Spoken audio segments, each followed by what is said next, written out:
Good afternoon. It's actually evening, I don't know what it would be considered, but good day. I hope everybody is having an amazing week. It is currently November 20th. I am in Tennessee today. It has been very interesting.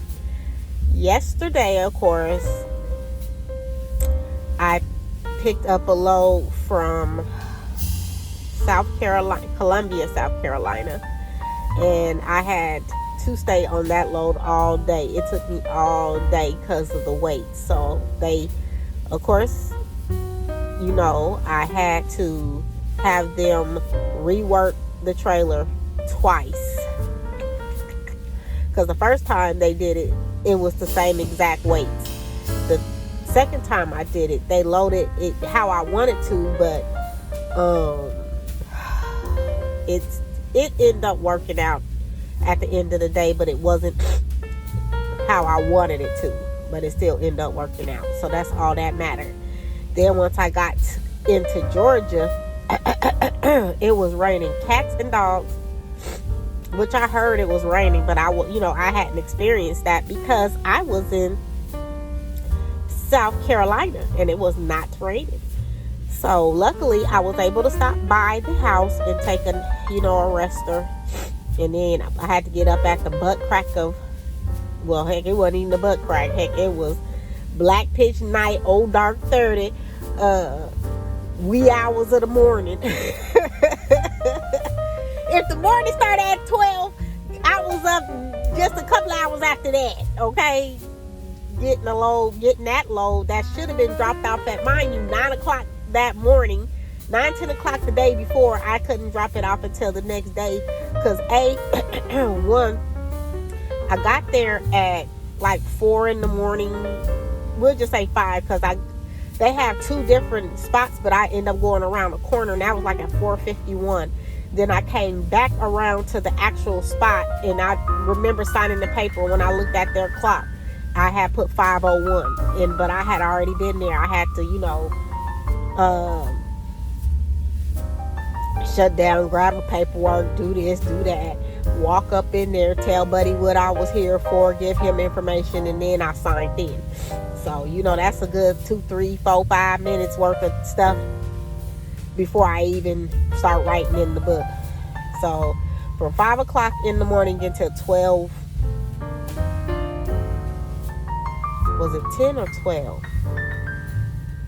I don't remember. It was either 10 or 12 when I left there. I was so tired because initially when I told him it needed to be reworked, because you got to weigh at this facility, of course, they have a scale, so you got to weigh out before you leave. So you call them on the phone and they give you your steer driving trailer weight. So I was like, well, y'all gonna have to rework this. Let them know, like, I can't slide my tandem any closer because it's already on the first hose. So there's no way to adjust this without y'all being able to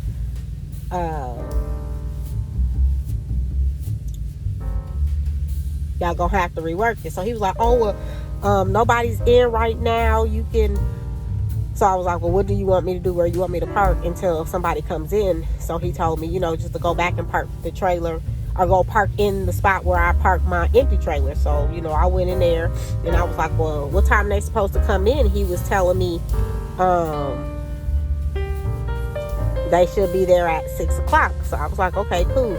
So I waited until 6:10, called him and was like, hey, what's the word? He was like, oh, I just seen one guy, but he said the person who's supposed to be, I guess, doing that or whatever, it won't come in until 6:30. I was like, all right, so what, you want me to call you back? Or he's like, no, I'll just call you when I see them and then let you know. So it was like 6:45, or not 6:45, excuse me, closer to 8 o'clock when they finally called me. I done came back here, laid down, because I'm like, I'm not about to be sitting up here and I don't even know what time they supposed to be actually coming. So I went and laid right back down, fell asleep. And yeah, it was closer to 8 o'clock. So they had me docked. And actually, when it took them like an hour or so to even do that. And then he was like, okay, we'll go on around and weigh it so we could see. So when I weighed it, it was heavier in the back than it was the first time. I was like, oh my God. So I came back around to the same, well, I called and told the lady, and she was like, well, can you slide you can't do nothing, you can't slide your fifth wheel? I'm like, my fifth wheel ain't got nothing to do with my trailer, ma'am. My trailer tandem, me sliding my fifth wheel ain't gonna adjust nothing that's going on with that trailer, with them trailer weights. Like, that would only help if it was the drives, but it's not, okay? It's the trailer. So she was like, okay. So I went back to the door. Then the dang what do you call it, the little lock, you know, that the lock for the dock lock wasn't working properly. It wasn't staying up, down, or whatever. So then they had to move me to another dock. And then the guy was like, well, I just want to let you know I did not load this trailer. Like, it don't matter to me who loads the trailer. I just need y'all to fix it so I can get on down the road, because I'm not pulling no trailer about, it was like 1,100. Actually, oh no, I don't have that paper. It was like 1,140 pounds over, so it was like 140 or something, give or take. I was like, I'm not driving down the road with no trailer that weigh that much. You got to be out your mind. So, you know, I told him, because nobody asked me or talked to me. So when I talked to him, I was like, hey, can you go ahead and just add, you know, add some more pallets, or not even pallets. Can you just add some more product to the pallets that's in the back, and maybe, you know, not as heavy in the front of the trailer? Because if you make the front of the trailer heavier, it'd be easier for me to adjust, because I could slide my tandem forward or backwards or whatever, or, you know, and or the fifth wheel as well. So, you know, to kind of evenly distribute the weight. So he did that. But then something told me, like, go. I went and he did exactly what I asked him to do. He had me heavier on my drives, so I was able to adjust it or whatever. So I was adjusting it how it's supposed to be. And then something told me, just go weigh it and tell me why they weights wasn't even that, or I don't know if it was the scale, the cat scale that I went to, or they weights, but the none of the weights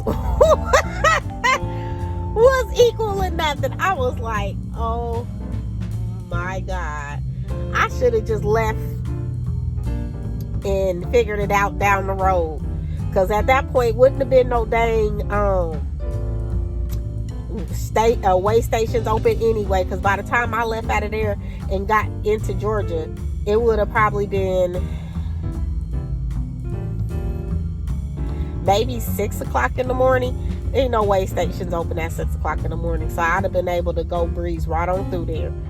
I don't think they open up until 8, 9 o'clock in the morning, so I'd have been down the road by then. So I should have just got on down the road, but I guess it worked out, because then I'd have been having to travel through in the rain. So everything worked out for a reason. And it was, I mean, when I say rain, it was heavy rain, because even this morning I thought it was supposed to stop raining, and then this morning when I got up, or not even got up, when I got on the road at 2 o'clock in the morning, it was heavy raining.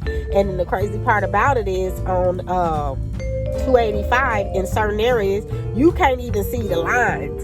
So you already have, you know, limited visibility, because because it's raining. Then you can't hardly see the lines. I was like, oh my God.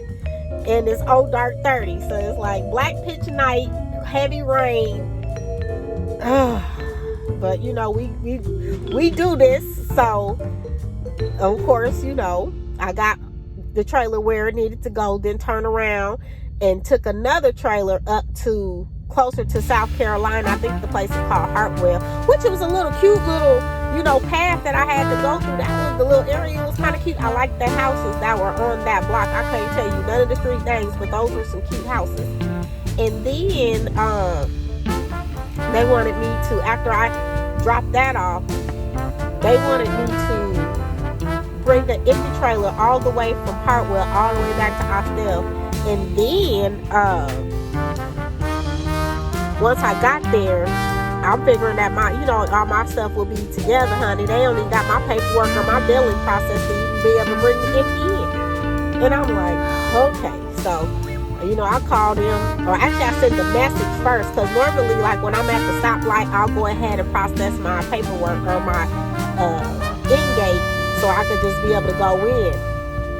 And it was like, no, ma'am, you don't even have no billing, so you need to figure that out first. So I sent them a message, and then, this was probably like 5 minutes or so. And then I get in there, and I see that it still hadn't been processed, because it don't take them that long. They don't even got to communicate, just process it, so when I get back over there, I can go ahead and hit the button. Anywho, I ended up having to call them, because once I pulled up into their driveway, it still wasn't processed. So I go ahead and get them on the line, like, look here, I need y'all to go ahead and run that, because I'm sitting here. And then, mind you, it took longer just because of the traffic. I don't know what the heck was going on 85 or 285 today, but I'm gonna need somebody to fix it, because it just don't make no sense. I didn't see no accident, I didn't see no construction, I didn't see none of it.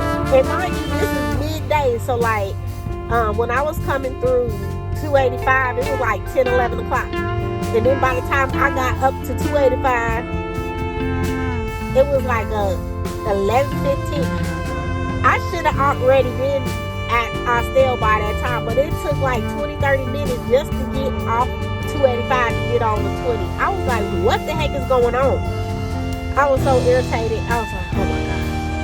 But, I'm just sitting there looking like, what is going on? So then, I get in there, and I go to put in my little code in the gate, for the, the in-gate, my empty trailer, and it's not working. And I don't know what was going on with my brain today, because they got the pin pad that's on the actual screen, and then they got like a little keyboard that's below it. It asked me to put in my pin, my little code, that wasn't working. So I think I used my ID number or something like that. And it was my silly self actually hit bobtail. And I was like, I thought it was asking me. I didn't read the question all the way. I thought it was asking me if I'm bobtailing out. And so I hit yes. And instead of saying no. Why would they ask me if I was bobtailing anyway if my end gate was for a trailer? Like, that makes no sense. Clearly you got billing, so why would you ask me if I'm bobtailing? But you know what, whatever. So it put me through, I was sitting there like, what the heck? Mind you, I've never experienced that. So it had me doing all this extra stuff, putting this in, putting that in, then go back, open up the trailer so they can look at it through the camera, and then somebody will let you know, and then this, that, and the third. I was so over it. I was just like, y'all hurry up and get this trailer in here, because I gotta go, because at this point now I'm down to like 3 hours and some change or something. Maybe 4. No, I was like 3 hours and 57 minutes or something down on my clock. I'm like, let's go, okay? And then as I'm parking, as I was trying to do all the stupid stuff to get me in there, they sent me a load, and I'm like, okay, cool. So I guess I could pick that up and then just swing on by the house. So I go to, once I drop the trailer, put it where they asked me to put it in the assigned little area. I moved and went to go see what they wanted me to do. So I'm going to in-gate or create an out-gate for the trailer. I'm putting the information in. And they said, I thought I hit the hazmat, the little thing on accident. I was like, oh no, honey, I ain't trying to do that. Tell me what. I hit the submit button, and they was like, nah, this hazmat, I don't know what you doing. And I was like, who got a hazmat? Not me. I done been dealing with this company a year damn near. I ain't never did a hazmat. Don't try to give me one now. I ain't never did a hazmat load. So my mind just go to racing thinking about all the procedures and everything that I gotta do. They didn't even give me a briefing. Like, honey, I would need y'all to brief me something. You don't just throw no hazmat load on me. Oh my God. Hilarious. So I'm sitting here and it felt like my brain was doing calculus, trying to just think of all the stuff that I gotta do. I didn't forgot. I didn't forgot to load my trailer information, the paper, everything. Honey, I'm glad I connected the trailer right. I was just like, girl, calm the hell down. There's some battery, there's some truck parts or something shit. It ain't like you you ain't hauling no explosives or you ain't hauling no explosive. It's just, you'll be fine. Calm down. Oh my God, when I see them hazmat placards, I dang near freaked out. Like, nah, not today. No, this ain't what I signed up for. And it was like, you did, sis, because you went and got that hazmat endorsement. So that's exactly what you signed up for. Oh my God, today has been a day. So, you know, I grabbed that and got on down the road. So now I'm waiting. I'm parked up for the night. I am waiting for my appointment. My appointment time is actually not until 10 o'clock, but they don't open until like 8. So I was going to get there super early, but you know, whenever I'm doing a situation like this, I always read the reviews. And I seen on there that their gate don't open until 8 or 9, I can't remember. So there's no need of me getting my day started super early just to be sitting outside. Granted, you know, if I'm there longer than 2 hours or whatever, I do get paid for it, but I'm good. Like, I've been getting up for the last like maybe 3 days at 2 o'clock ish in the morning. I'm good. I'll sleep in. I'll utilize that time to do something else that I want to do. Oh, help me, Jesus, because I'm still stuffy. And you can even see it in my face. My face looks stuffy. But I just wanted to come and have a little pillow talk with y'all today. And of course, I will get up with you in another one. If you haven't already, don't forget to like, comment, share, and subscribe. And until next time,